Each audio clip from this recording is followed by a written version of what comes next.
With Hashem, we're very excited. And now in this show, we're going to learn a little bit what is Hanukkah. Why are we celebrating? Why are we so happy? And there's going to be more than just the donuts, the latkes. We enjoy, we're having fun, but we have to understand why was there a war, why it happened, and why we're celebrating today. So we have to know that in the time of the Greeks, it was at the time of the Beit Hamikdash, when the Greeks were taking over all of the land of Israel. There was the Hashmonaim, and the Hashmonaim they were against the Greeks.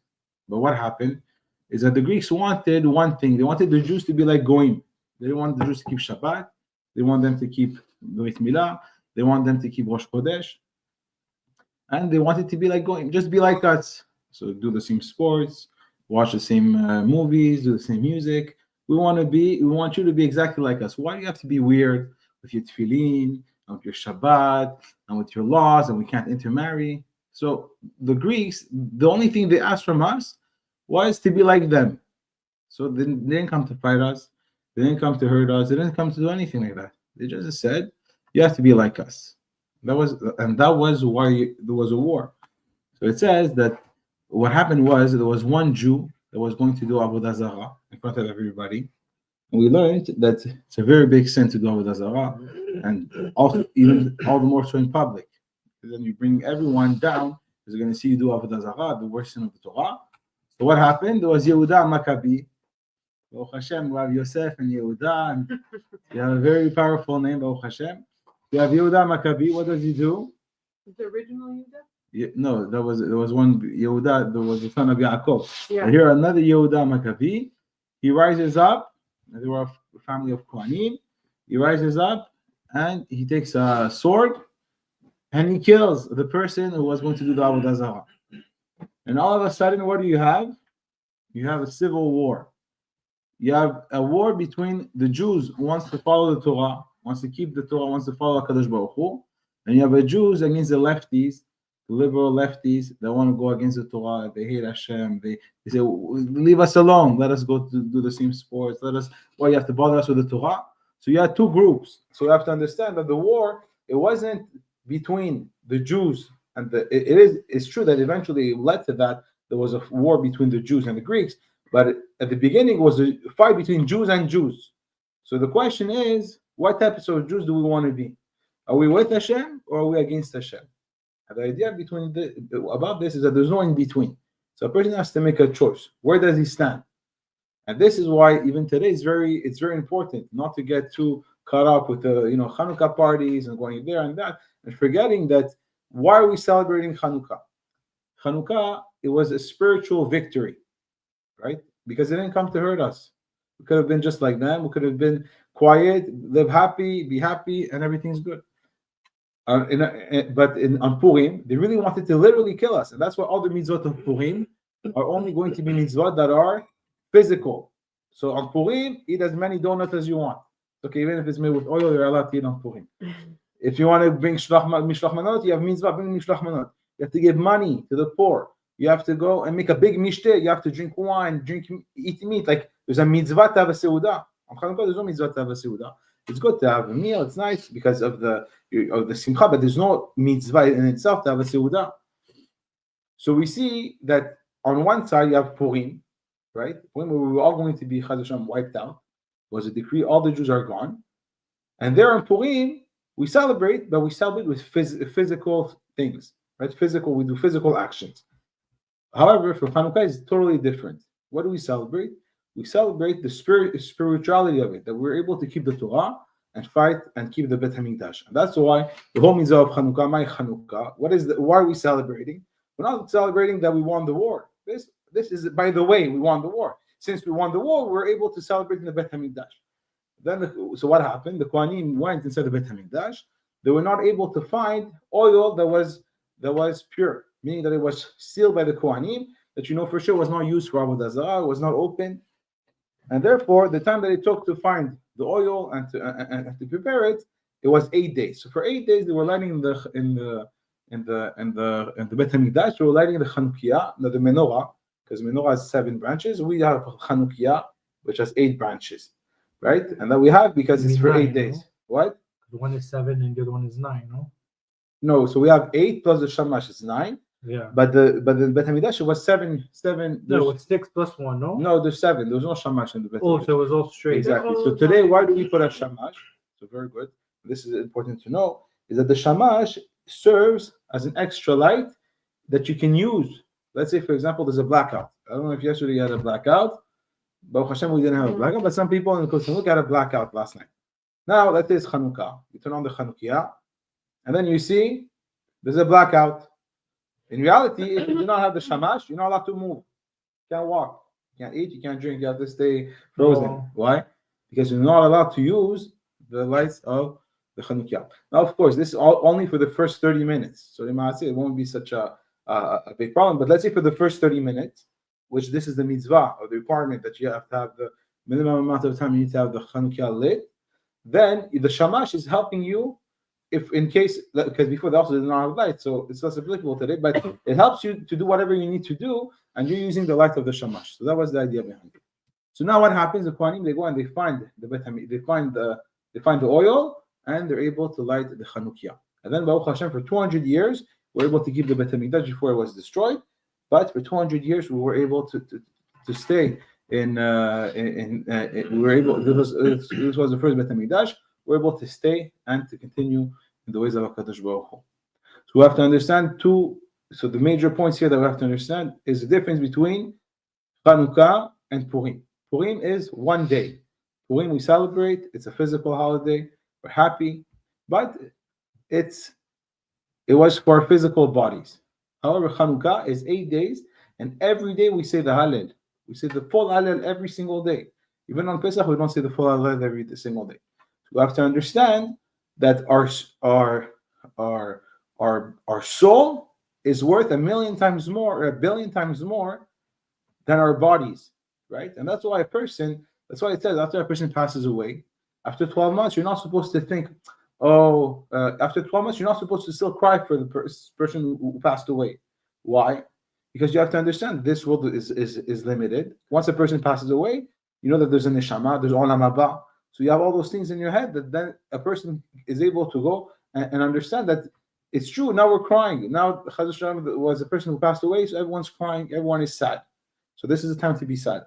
But after you also ultimately, of course, it's not something that you say because there's a time to cry, there's a time to be happy.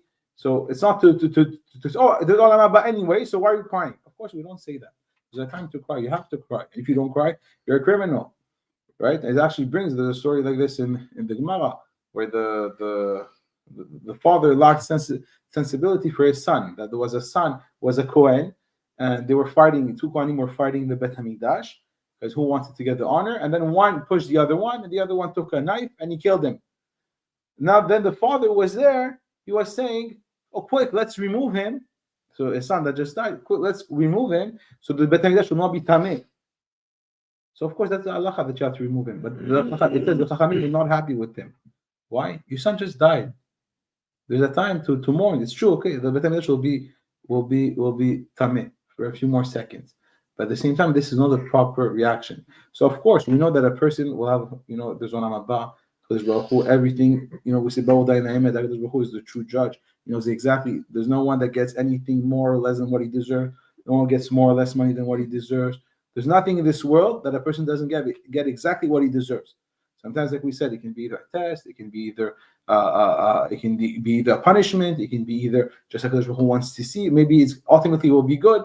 Right? I know a case like that. There was something I heard of a story that someone was sick, and this person was sick, and they didn't know they were sick, and then they went to the doctor. They went to the doctor, and thanks to the fact that they went to the doctor, they found out that they were sick, and eventually were able to have a child. But if they would not try to have a child, they will never find out that they were sick in the first place. So, and it could have been very, very bad for that person. So we see that. So the person that was sick. So we thought, oh look what happened. It's horrible. But in the end, this thing that was horrible really turned to be great because it made it that she was able to heal and have a child. So now to go back to our subject. So this was for Purim. Now for Hanukkah, we see that it was all about spirituality, and that's why we light the Hanukkah candles, because the whole idea of the Esh, like we were saying, the Esh is something that goes up to Shamayim, and it's something that's like the Neshama. But that's why it says that the fire is considered, it's compared to a Neshama. Why? Because it goes up. So a Neshama is supposed to go up to HaKadosh Baruch Hu. So now, what is the important message that we should take out from this? We should take out that we have to analyze in our lives, what do we do that makes us Jewish? To be Jewish is not to eat good food, not to have nice parties here and there. To be Jewish is to follow the halachot, to follow the Torah. What does Hashem want from me? There's no reason for someone to be proud Jew if he doesn't keep the Torah and the mitzvot. There's nothing to be proud about. It's actually the opposite. And you should know this, that if there's a goy that follows 7 laws of Noach, he's 1,000,000 times better than a Jew that doesn't keep anything. There's nothing to compare. There's no racism. There's nothing to compare. Why? Because the greater the responsibility, the greater the reward and the greater the punishment on the person. So therefore, we were picked by Kadosh Baruch Hu. We have to be a light unto the nations. We have to be a light amongst the Jews. And therefore, whenever we can influence a Jew positively to keep the Torah, to follow Kadosh Baruch Hu, to have a relationship with Hashem. I was speaking about this with Yosef, is that when we pray, we don't say through a rabbi or through someone. We say, Baruch Ata Hashem. Blessed are you, Hashem.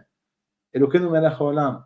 Asher kiddushanu b'mitzvotav v'tzanu al nitzatim, for example. So we talk directly to HaKadosh Baruch Hu. And Hashem, what does He want? He wants a relationship with us. And if you look throughout your days, throughout your life, you're going to see many. And I encourage you to even write it. Whenever you see the stories of crazy Ashgacha Pratit, I told Yosef many stories that you see. It's so crazy that everything fell exactly into place for it to work. So this is the idea. So this is a very important idea that we have to think. So on this Hanukkah, we have to see how we can increase spiritually, and we have to see that, and we have to be able to fight and be strong, because many times there are going to be people, they're going to make fun of us. They're gonna think, oh, you're extreme. It's like you barely did the one halacha, you did a bracha, you're extreme. Not even the minimum of the minimum. Oh, you're extreme. Why? Oh, why don't this? Oh, you don't want to go to the club with me? Oh, you're extreme. I never seen a rabbi like this. Yeah, I like the rabbi that they just send a check and he's happy. No, so we have to understand it's not like that. At the end, we have to ask one question. And this is what something, and this applies to everybody. I include myself first. What is Hashem going to think about me? It's good. Your friend, your cousin, your family, the whole world. At the end, they can think the greatest thing about you. If Hashem doesn't think good about you, it's a big issue. That's the story of Hanukkah. We're fighting. We're making Hashem's war our war. Because it says that HaKadosh Baruch Hu, he went and he fought a war. But how did he fight a war if it was his war? It was his Bet HaMikdash. It was his house that was being destroyed. We had no problem. Yeah, what are you? Oh yeah, yesterday I was Moshe. Today I'm Chris. That's okay. Very good. Thank you. That's it. But you know what it is that we made Hashem's war our war. We made what is important for Hashem is important for us. What Hashem loves, we love. And what Hashem hates, we hate. And this is a very important message, not to get assimilated with the Goyish hashkafa, the Goyish ideology. That's also especially a very important ideology that we see everywhere. Is that don't worry, I do what I want. Tamid ohev oti, tamid yeh rak tov. This is good. This is very good. This song is very good. If you're following the Torah, if you're not following the Torah and you're a lefty and every day you eat nevelot chefot, you eat pork, you don't keep Shabbat, you go with a goya, you don't keep nothing from the Torah every day, and not only that, then he steals. He doesn't even know. Every day he's stealing. Every day he's lying. He's at work. If you're not religious, at work you can be the biggest criminal. 24 out of 8 hours at work, 7 hours you're on your phone. That could be even if you're religious, but now if you're not religious, for sure. You understand? So that's what I'm saying. So it's that 8 hours at work, 7 hours on the phone. This lying, always making scams. Oh yeah, I'm working on a project. A person can be his whole life lying, cheating, doing all kinds of things to his employers, to everybody, and he doesn't even know how big of a criminal he is. So why do we say that? We say that a person now in this time of Hanukkah, it's a time to elevate ourselves. Like HaKadosh Baruch Hu, he saw that we were fighting for him, and he went and he delivered us. It doesn't matter. We were a few people. We were a few against thousands, against hundreds of thousands of people of a huge army, and we're able to win. And they went and they got out. Right? So with Hashem, we also pray for the soldiers now. That and we have to understand, there's 1.8 billion Arabs. They have 50 nations where there's majority Muslims. So just the person that would think is that, oh yeah, but we have the army and we have the Iron Dome and we have this and we have that, and it's nothing. It's nothing. Yeah, but in 1 minute they all decide to get up. But Hashem, they hate each other. They don't all rise against us in 1 second. We have to understand that the same way that this is Hashem that's protecting us, a small nation of 14 million people. So we have to remember that the same Hashem that was there in the time of Hanukkah is also the same Hashem that's protecting us right now. Therefore, all our gratitude, all our thankfulness has to go to HaKadosh Baruch Hu. And since we have Yosef Yehuda here, we're just going to add one little chidush on this parasha, that in last week's parasha, Yosef was thrown in jail, and he was there in jail for 10 years. And then he told the Sarah Mashkim was the butler, he was serving the wine to the king. He told him his dream. He told them, your dream will be that in 3 days, and it's interesting because actually the Gemara brings that the dreams goes according to the person who tells you the meaning of it, right? So Yosef told them, look, I did chesed with you. I did something nice with you. I told you your dream, right? And it was a positive dream that in 3 days you will go back to Paro and you will serve him the wine again. Please remember me when you go to Paro. What happened with Yosef? He went after 3 days. Exactly what he said Yosef happened. They did not remember Yosef. And for 2 years, Yosef stayed in jail. Now, why did he stay in jail? I don't understand. He did this ishtadlut. Yeah, so you can ask in life. So we have to know it's written in Yirmiyahu, in 2 very important verses. So we read it in the Birkat Hamazon. It says, Ashcha gever asher yiftach b'Hashem vaya Hashem yiftacho. Ashcha gever, happy is the man who put his trust in Hashem. And Hashem is his insurance. Doesn't need to take insurance. He doesn't call Yedidia. He goes directly Hashem. Hashem is his insurance. Or even if he calls Yedidia But anyways, so this is trust in HaKadosh Baruch Hu.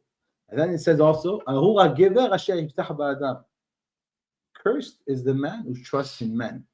Meaning that, let's say in our lives, we see we have people helping us, we have people that are nice with us, they take care of us, they give us money.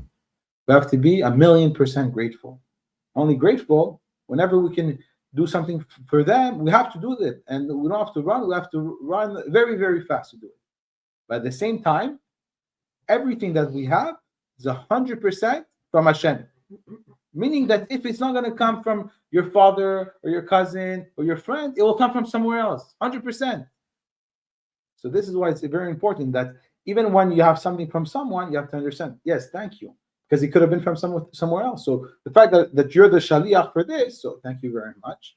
But at the same time, don't forget that it's Hashem who did it. And that's why Yosef had to stay 2 more years. Because for 2 more years, he had to remove from him this Yetzer Hara. Because there was 1% in his mind, 1% that maybe it will come thanks to his help. Right? And it wasn't good enough because he was a big tzaddik. So he says it could not even, this 1% was not good enough. And he had to have 100% solid trust in HaKadosh Baruch Hu. And something very interesting is, because I was thinking about this, was Yosef, at the end, we know what happened. Paro, this was Parashat Miketz. After 2 years, Paro had a dream, and then he's freaking out about his dream. He's going around, and there's no one who can tell him about his dream. And there's no one who can figure out what it means, right? He had a dream that he had, there was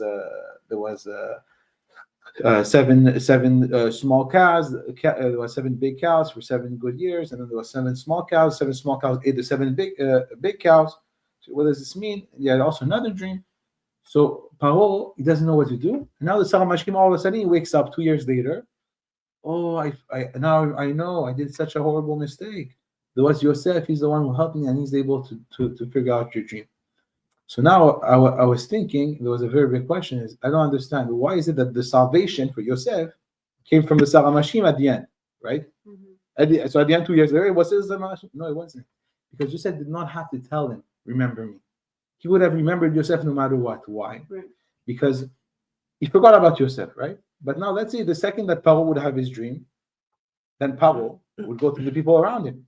And now this Sarah Mashkim would remember that, I had the same story. I had a dream. No one could help me. So now he puts 1 + 1 = 2. Oh, there was a Yosef. So Yosef did not have to go and tell him, and it would have been the same result. But the only difference was that it was 2 extra years to go and build Yosef, because he was going to be the viceroy. He was going to go and greet all his siblings back to But in Egypt, so you have to have a higher level of trust in Hashem. And that's why if you see Yosef throughout the whole parasha and how he speaks, and even with his brothers, he always says, this is all Kadosh Baruch Hu. This is all Hashem. It's very important. Even when he says about the dreams, this is all Kadosh Baruch Hu. So this is what we have to remember. Hanukkah is the most spiritual holiday, and this is why we have to put a lot of effort in working, in our spirituality, in our learning, our closeness with Kadosh Baruch Hu. And so now we're going to do some halachot of Hanukkah. Okay, good? Any questions? Very good. What is Haled? Should we do it every day? Okay, so Haled, there's a special blessing that it's basically it's praises to Hashem that we do. It's a few Tehillim, and we do it after we do Shachit in the morning. In the prayer, even women can say the blessing, and it's a few and we sing it and we say that at the tefillah. And there's one Halel that's short, meaning that it's a shorter version, and this we do during there's a few days during the year, like for example Rosh Chodesh, the other days of Pesach, but usually and then during the holidays we do the full Halel, right? Okay. But during Hanukkah we do the full Halel every day. Okay. So we say that it's very special. Okay, so let's do a few halachot that. So a person, for Sephardic minhag, is that a person only lights the Hanukkah in his house, right? And there's one person that lights per house. As Ashkenazi minhag is that everyone lights for himself inside the house, right? Now the mitzvah, since the woman were also inside the miracle, the woman can light for the man and the man can light for the woman. So they can both be Yoseh each other. That's even the same law for Megillah. Since they were both in the same miracle, so if a woman reads the Megillah for her husband, it will also be Yotze. So Be there till next school for me to read it to you. okay, very good. So now another halacha that's important is that it's very important to light the Chanukiah around 30 minutes after Shkia. That you should not delay. Why? Because there's a halacha that says that during the time that people are coming back from the shuk, because it's starting to get dark, so they're coming back from the shuk. You have like 30 minutes, and this is what we still follow. So now people can also, we see people outside later, because basically the whole idea is that it's Persumenisa, that you have to propagate the miracle. So people have to be able to see your Chanukiah. So here, if you have neighbors around, then or the same floor as you, they'll be able to see it. So it's a good thing. So the best thing would be right after Shkia, you do Arvit, and you come and you light right away. And also, they should when you have a mitzvah in front of you, you shouldn't go and push it. I'm going to let me eat, let me drink. Another halacha, very important. This is very nogah today. A lot of people, they want to light by someone else's house. Let's say you're going to go by your father, you want to light it. You're not allowed to light. You should know that. Even now, for we're talking about, let's say Chabad, for example, they have a lot of people. They come to parties and then they light there, right? So You think, okay, did it? No, exactly. So then this will not work. But what would work is that they would not be Yosef Adlaka, because they cannot be Yosef for this, but they can do the two other brachot of Shasan Nisim Avotin Vayim and Sheikhiyan, right? Because the idea is Ishu Beto, that the Chanukiah has to be in the person's house, right? But I guess maybe they do it there for them because maybe they think they won't light at home. I'm sure they have a reason somewhere, but lechatchila, of course, this should not be done. So if you're going to be invited by your parents or someone's house, you should not be lighting there. So you could light at home and then just go there. Exactly, you should light at home. Now, another very important halacha, very important, is that let's say you light your Chanukiah, it has to be lit for at least 30 minutes. Okay, so you have to put enough oil for at least 30 minutes. Now, let's say you have to leave. So you wait your 30 minutes and then you turn off the Chanukiah. You don't have to turn it off? Of course, you don't leave it on because you can have a fire, you can have you don't want to have those sprinklers, trust me. Oh no, I use case with sprinklers. The question Yes. Sunday we did a show with Yael, and he said that it has to be on for 1 hour and a half. Yeah, there's also another opinion that says it should be on for longer. But the accepted halacha, this is true for Erev Shabbat. No, so before Shabbat, we're supposed to do mincha earlier, and then we go home and we light the Chanukiah, and then we go for Arvit. And then we go for Arvit, and then the woman go and lights the candles for Shabbat, and then you go for Arvit. But then it should be last long, that it should be 30 minutes after Tzat HaKochavim. So it should be like an hour and a half for Erev Shabbat. For Shabbat, okay. But and also you should light at home. That's also very important too. You What light if you're at out home. of town? So if you're out of town, there's going to be other. It depends where you're going to sleep. If you sleep at someone's house, or you're going it can be also considered like your home, and for that night you can be. And do you you can light have a your candle. own menorah at that point or no? Where? Let's say because we're going, let's say on Thursday to New York and we're staying at my cousin's. She's gonna have her menorah. Do I have to bring my own menorah? No, because it No, if so- we go so- to party. then Because So if you want to One party, so household. what you should do is you should chip in with them. So you should be able to be Or to partners buy with like a them. candle or like So you, whatever. no, so you tell them, let's say it costs you with the oil and it costs you $5. So you give me $5 and you say I want to be partner with you in the mitzvah, and then you can all be you can combine Okay. you can combine together. You can combine together in the mitzvah. This would also be a good. This would also be a good thing. So like I said, if you're going to be here the Shulchan Aruch brings that you should guys who are paying for their stay and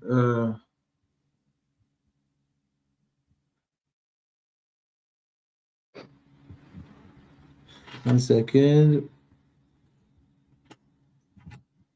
Okay, but it's interesting because if you don't pay for it depends if you pay for your stay. If you don't pay for your stay, then you don't have to do it because we assume that he will also share with you. But the best is just you tell him, you just tell him, can you please share with me from your oil verbally, and then he says yes, and then it works also for your mitzvah. And when you leave, let's say you leave the house to take out the candles, you're not allowed to blow on a candle. That's what I understood. No, so this you're not allowed at the beginning, but after 30 minutes, you're allowed to blow I them know, out.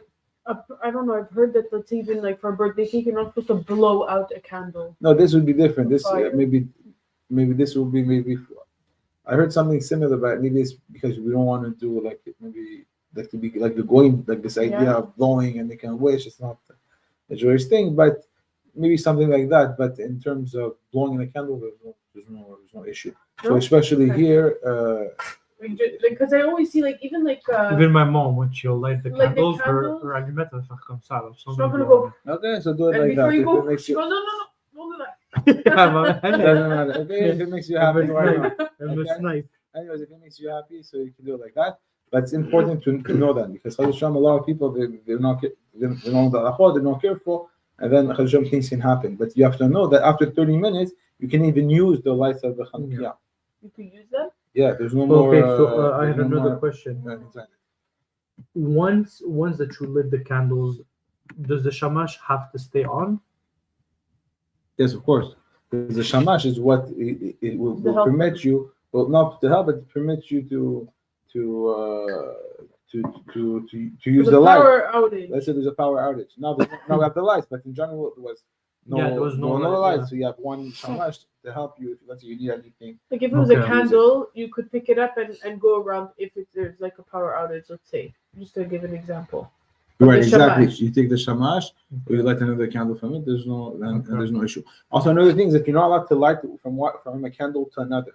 So let's say now you have, let's say you lit the first candle, then you're not supposed to use that flame. Let's say now your shamash, or even though we don't really use the shamash to light, you can use another candle because the shamash usually you do it with oil, right? Yeah. So the Okay. oil, the shamash, you put it in, and also when you make the bracha, you first light the first candle because you don't light the shamash, because then it makes it a problem. You have to light the candle first, and then the shamash is always the last one that you light.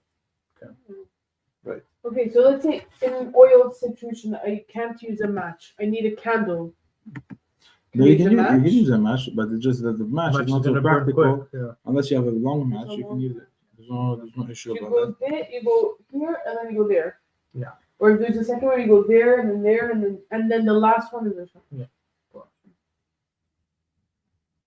That's very good. Any other questions you guys have for Hanukkah? Nope. So for the lighting, it's good.